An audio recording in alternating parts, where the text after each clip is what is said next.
आमलकी एकादशी महत्व, व्रत कथा और विधि। हिंदू पंचांग के अनुसार आमलकी एकादशी फाल्गुन मास के शुक्ल पक्ष की एकादशी को मनाई जाती है।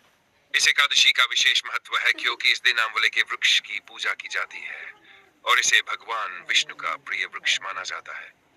आमलकी एकादशी को आमला एकादशी भी कहा जाता है। ये व्रत पापों से मुक्ति दिलाने वाला और मोक्ष प्रदान करने वाला माना जाता है। इस दिन श्रद्धालु व्रत रखकर भगवान विष्णु की पूजा करते हैं और कथा सुनते हैं। आमलकी एकादशी का वर्णन कई पुराणों में मिलता है, विशेष रूप से विष्णु पुराण और पद्म पुराण में इसका उल्लेख किया गया है। मान्यता है कि इस दिन उपवास रखने और आंवले के वृक्ष की पूजा करने से व्यक्ति के सभी पाप नष्ट हो जाते हैं और उसे विष्णु लोक में स्थान प्राप्त होता है। आंवला आमलकी एक औषधीय वृक्ष है जो स्वास्थ्य के लिए बहुत लाभकारी होता है। इसे भगवान विष्णु का प्रिय वृक्ष माना जाता है और इसकी पूजा करने से समस्त देवताओं की कृपा प्राप्त होती है। इस दिन व्रत रखने से भगवान विष्णु की कृपा प्राप्त होती है और जीवन में सुख समृद्धि आती है। आमलकी एकादशी व्रत की विधि। आमलकी एकादशी के दिन व्रत करने के लिए निम्नलिखित विधि अपनाई जाती है। व्रत की पूर्व संध्या। दशमी तिथि की रात को सात्विक भोजन करना चाहिए और ब्रह्मचर्य का पालन करना चाहिए। झूठ, क्रोध और बुरी आदतों से दूर रहना चाहिए। एकादशी के दिन प्रातःकाल सूर्योदय से पहले उठकर स्नान करें और स्वच्छ वस्त्र धारण करें। घर के मंदिर में या किसी विष्णु मंदिर में जाकर भगवान विष्णु की पूजा करें। व्रत का संकल्प ले और दिन भर निराहार रहे या फलाहार करें। पूजा विधि। आमलकी के वृक्ष के नीचे जाकर उसकी जड़ में जल अर्पित करें। आंवले के वृक्ष के चारों ओर दीप जलाएं और हल्दी कुमकुम लगाकर उसकी पूजा करें। भगवान विष्णु का ध्यान करें और आमलकी एकादशी की कथा सुने। विष्णु सहस्रनाम या अन्य विष्णु मंत्रों का जाप करें। रात्रि जागरण और भजन कीर्तन। रात्रि में भगवान विष्णु के भजन कीर्तन करें। जागरण करने से व्रत का विशेष फल प्राप्त होता है। द्वादशी। अगले दिन पारण। द्वादशी के दिन प्रातः स्नान कर भगवान विष्णु की पूजा करें। ब्राह्मणों को भोजन कराकर दान दक्षिणा दें।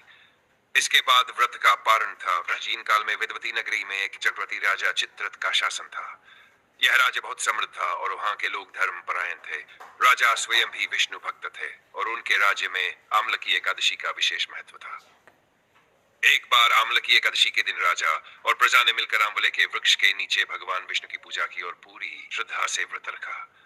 रात्रि में सभी भक्त भजन कीर्तन कर रहे थे, तभी एक दुष्ट राक्षस वहां आ गया। यह राक्षस दुष्ट प्रवृत्ति का था और भक्तों को कष्ट देना चाहता था। लेकिन जैसे ही वह भक्तों के पास पहुंचा, भगवान विष्णु के प्रभाव से वह अचेत हो गया और प्राण त्याग दिए। इस प्रकार आमलकी एकादशी के व्रत के प्रभाव से भक्तों की रक्षा हुई और राज्य में सुख शांति बनी रही। यह कथा हमें सिखाती है कि भगवान विष्णु के प्रति श्रद्धा और भक्ति रखने से सभी संकट दूर हो जाते हैं और मनुष्य को पुण्य की प्राप्ति होती है।